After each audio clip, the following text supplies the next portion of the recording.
नमस्कार. स्वामी अपूर्वानंद लिखित आणि प्राध्यापक प्र ग सहस्रबुद्धे यांनी अनुवादित केलेलं श्री शारदा देवी यांचं चरित्र आपण वाचत आहोत. आज आपण तिसऱ्या प्रकरणातला पुढचा भाग वाचायला घेतो आहोत. दक्षिणेश्वरी एके दिवशी भावाविष्ट असता श्री रामकृष्णांनी श्री माताजींच्या जिभेवर काहीतरी मंत्र लिहिला. दुसऱ्या दिवशी माताजी श्री रामकृष्णांची पुतणी लक्ष्मीमणी यांना म्हणाल्या, काल त्यांनी माझ्या जिभेवर काहीतरी लिहून दिलं, तूही जा ना.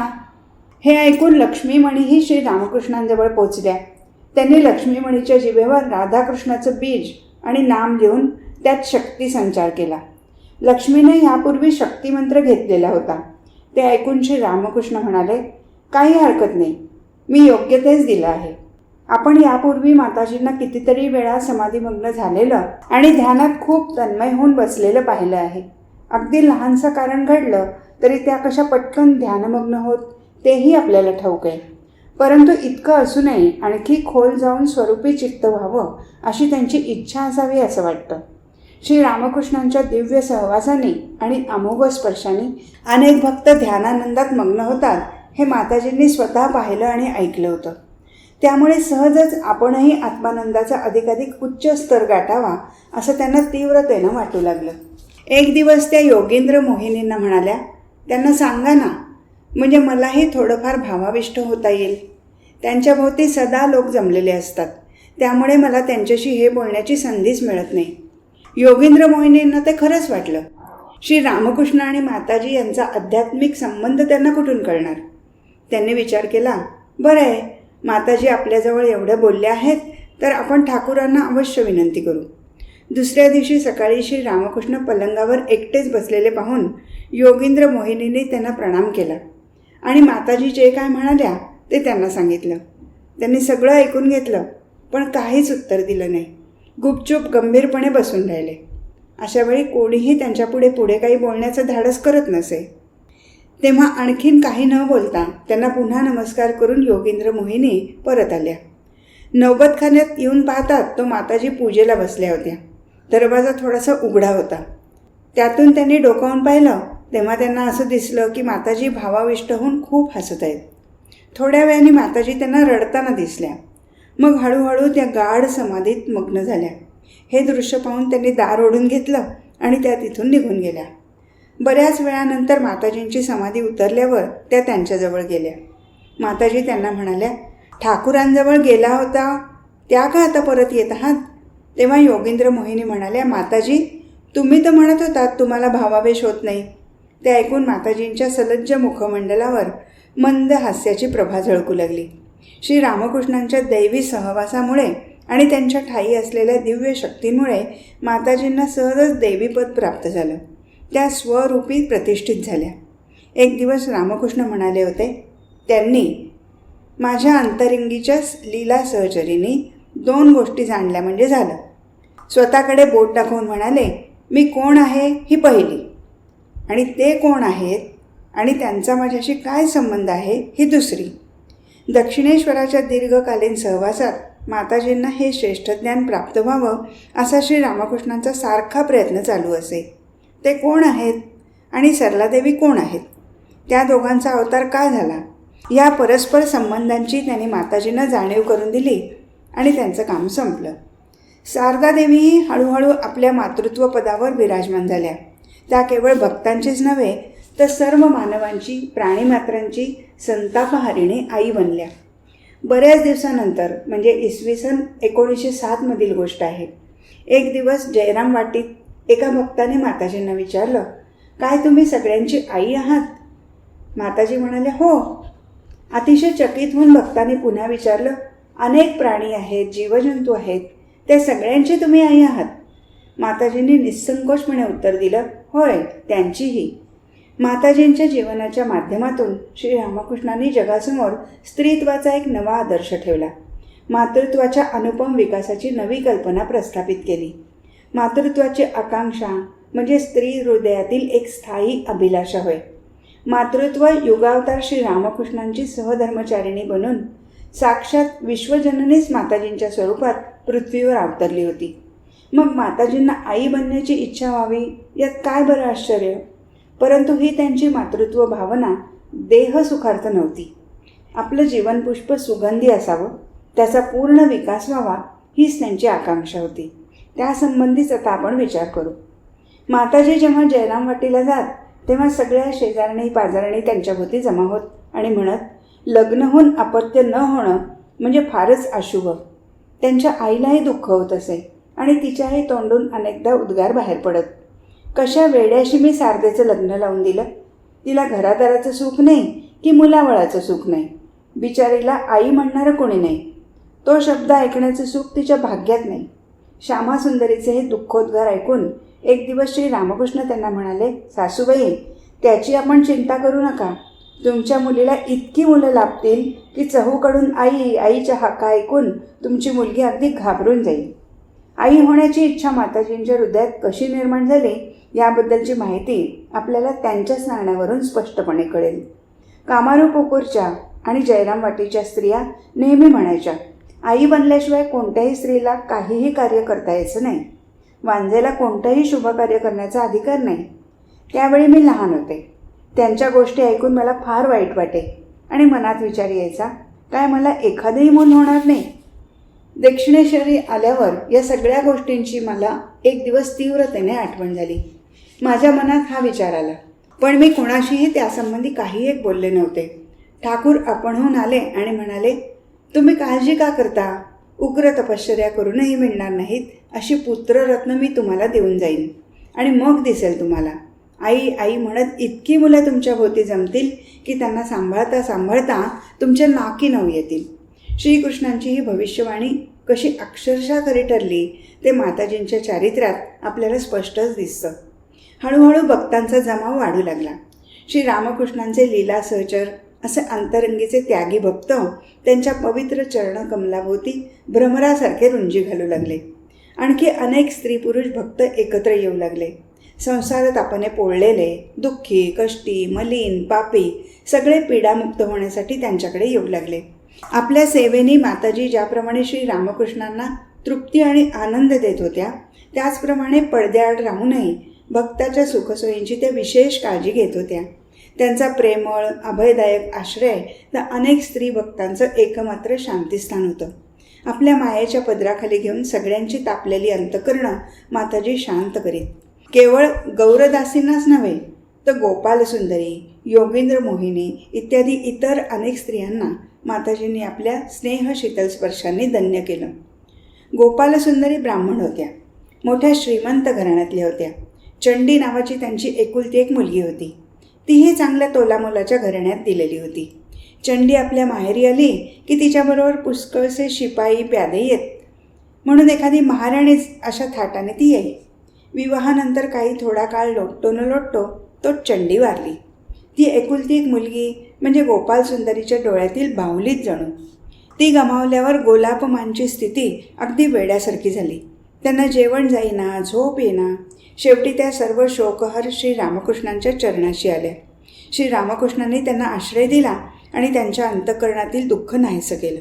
श्री रामकृष्ण माताजींना म्हणाले, तुम्ही तिला चांगलं पोटभर खायला घालीत जा. पोटात अन्न गेलं म्हणजे दुःख पुष्कळचं कमी होतं. एके दिवशी ते पुन्हा माताजींना म्हणाले, त्या ब्राह्मण स्त्रीची तुम्ही विशेष काळजी घ्या. ही नेहमी तुम्हाला साथ देईल. गोपालसुंदरी तर खरोखरीच देवी भगवतीची सखी जया होत्या. जगन्मातेची अंतरंगीची सहचरी म्हणून कार्य करण्यासाठी त्यांनी हा पार्थिव देह धारण केला होता.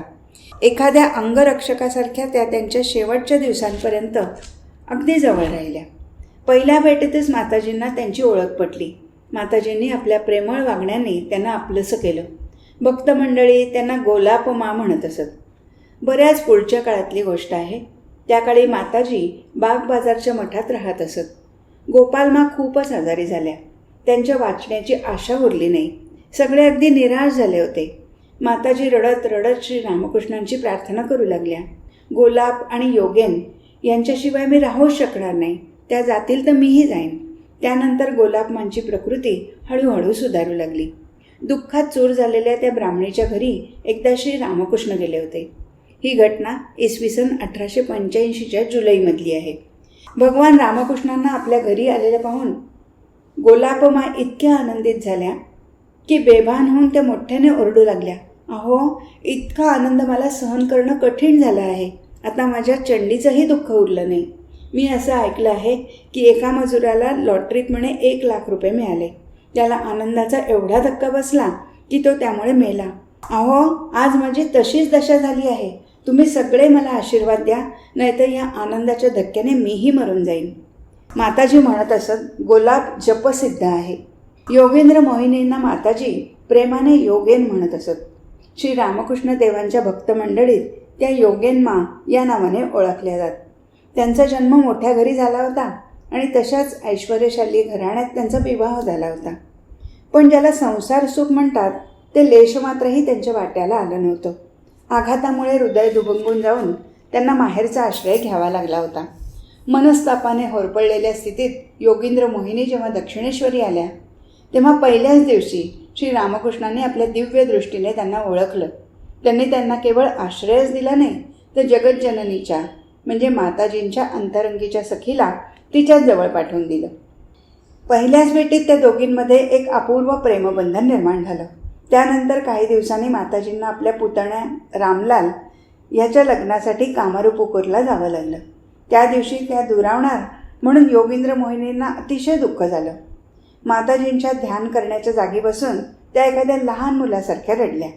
त्यांच्या रडण्याचा आवाज ऐकून श्री रामकृष्णांनी त्यांना जवळ बोलवलं आणि अतिशय प्रेमाने विचारलं, काय त्यांच्या जाण्यामुळे तुम्हाला इतकं वाईट वाटतं? अनेक प्रकारच्या गोष्टी सांगून श्री रामकृष्णांनी त्यांचं मन शांत केलं. कामारूपुकूरहून माताजी परत येताच श्री रामकृष्ण त्यांना म्हणाले, ती जी मोठे डोळे असलेली स्त्री इथे येते ना, तिचा तुमच्यावर फारच जीव आहे. तुम्ही ज्या दिवशी गेलात त्या दिवशी नौबतखान्यात बसून ती खूप रडली. माताजी म्हणाले, होय, तिचं नाव योगेन आहे. योगेंद्र मोहिनीच्या हातून वेणी घालून घेणं माताजींना फार आवडत असे. कित्येक वेळा असं होई की त्या 3-3, 4-4 दिवस वेणी सोडत नसत. त्या म्हणत, नको बाई, तिने घातली आहे वेणी, ती ज्या दिवशी येईल त्याच दिवशी मी ही वेणी सोडेन. तेव्हापासून माताजींच्या सेविका बनून योगेंद्र मोहिनी शेवटच्या दिवसापर्यंत माताजींजवळ राहिल्या. योगेन मासंबंधी श्री रामकृष्ण एकदा म्हणाले होते, योगेन साधारण स्त्री नाही, ती सहस्त्रदल कमलाची कळी आहे. ती लवकर कोमेजत नाही, हळूहळू विकसित होऊन आपल्या सुगंधाने ती आसमंद दरवळून टाकते.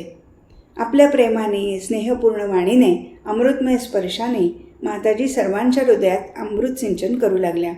हळूहळू त्या भक्तजननी बनल्या. श्री रामकृष्णांकडे आकर्षित होऊन अनेक भक्त आध्यात्मिक चेतना प्राप्त करून घेण्यासाठी त्यांच्याजवळ येत असत.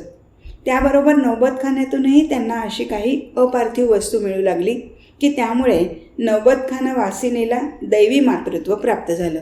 तेव्हापासून शारदादेवी जणू आपलं स्वरूप हळूहळू प्रकट करत आहेत असं वाटू लागलं.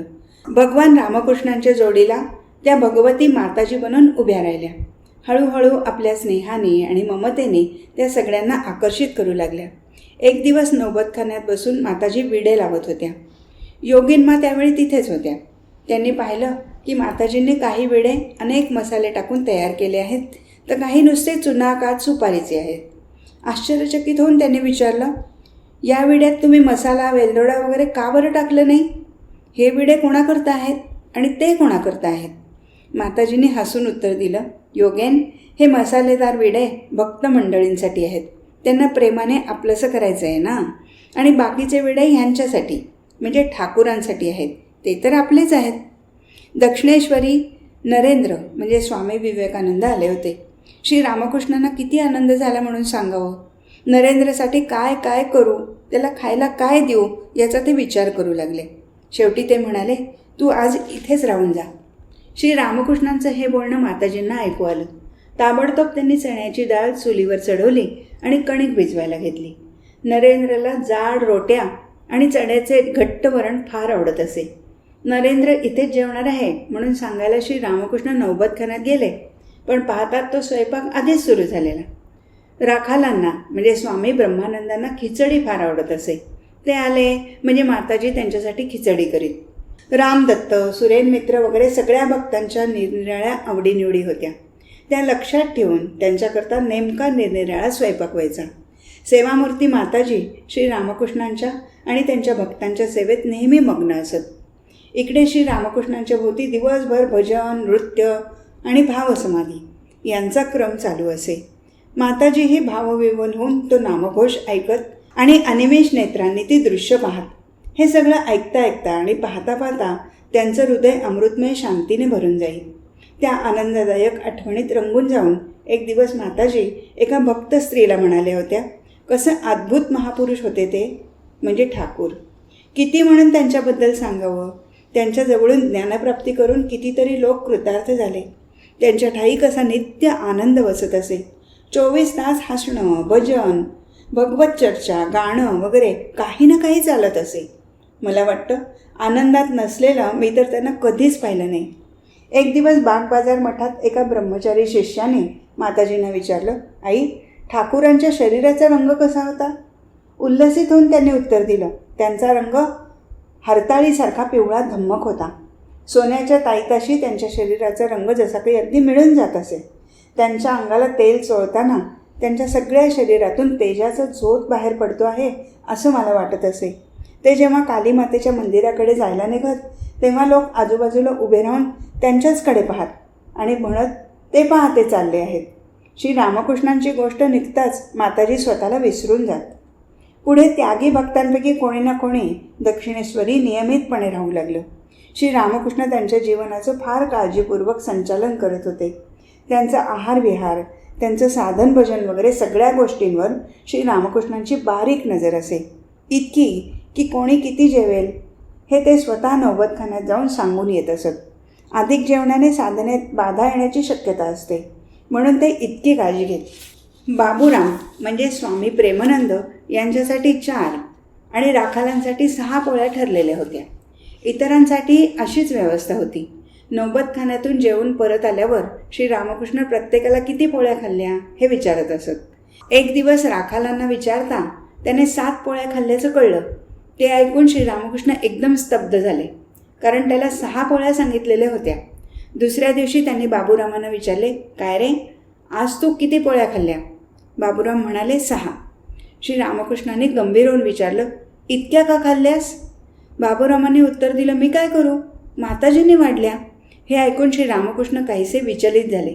ते उठून सरळ नौबतखान्यात गेले आणि म्हणाले, हे काही तुम्ही चांगलं नाही केलं. या मुलांना मनुष्य होऊ द्यायचं आहे की नाही? त्यांना साधू व्हायचं आहे. ह्या वयात इतकं अधिक खाऊन कसं चालेल? मुलांच्या जेवणावर अशी टीका झालेली पाहून माताजींचं हृदय व्यथित झालं. त्या तळमळून म्हणाल्या, एक दिवस 2 पोळ्या अधिक वाढल्या म्हणून इतकं नको काही सांगायला.